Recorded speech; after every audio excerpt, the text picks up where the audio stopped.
कथा कर रही है, भगवान शंकर का पवित्र चरित्र कर रहा है, शिव महापुराण की कथा कर। मच्छेंद्रनाथ, तुमने योग सीखा, साधना करी, ज्ञान लिया, मेरी आराधना और मेरी साधना करी और मेरे ही विश्वास पर तुम पूर्ण सिद्ध हुए। आज मैं वचन देता हूं मच्छेंद्रनाथ, तुम जब मुझे याद करोगे तुम्हारी वाणी से और तुम्हारे विक्रम से, वहीं पर तुम्हें वर प्रदान करूंगा।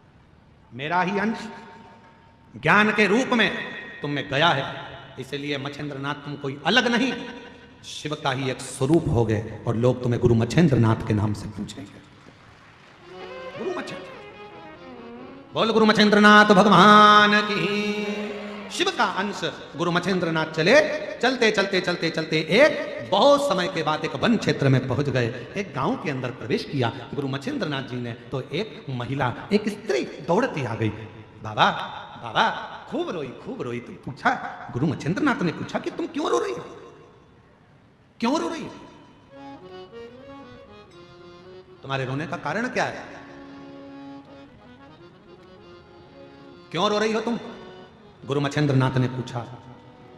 स्त्री ने कहा, मेरे घर में संतान नहीं है, नारी बोरी मेरे घर औलाद नहीं। गुरु मच्छेंद्रनाथ ने कहा कि अभी तुम्हें कुछ देर पहले ही बाबा भोलेनाथ को भस्म चढ़ा के आया, भभूति मेरे पास रखी है, भस्म ले, ये भभूति लेकर जा, ये भस्म लेकर जा, पति और पत्नी दोनों ग्रहण कर लेना, गर्भ ठहर जाएगा, संतान हो जाएगी। अब पत्नी भभूति लेकर गई तो पति को दिया, तो पति ने कहा, ऐसे ना जाने कितने बाबा आते हैं और कितनी कितनी ज्ञान की बातें कहते हैं, क्या ऐसा हो सकता है? कई लोगों के मन में ये बहुत सारा भाव होता है, कथा पंडाल में बैठ के सुनेंगे तो क्या मुराद पूरी हो सकती है, शिव जी को एक लोटा जल चढ़ाएंगे तो क्या हमारी समस्या का हल हो सकता है, एक बेलपत्र शंकर को चढ़ाएंगे तो हमारा दुख मिट सकता है, क्या हम भगवान शंकर के मंदिर में झाड़ू पोछा करेंगे तो क्या हमारी तकलीफ मिट सकती है, क्या हम शिव पुराण कथा सुनने के वहां की मिट्टी को अगर शरीर पर लगाएंगे तो क्या हमारा दुख मिट सकता है, तकलीफ मिट सकती है?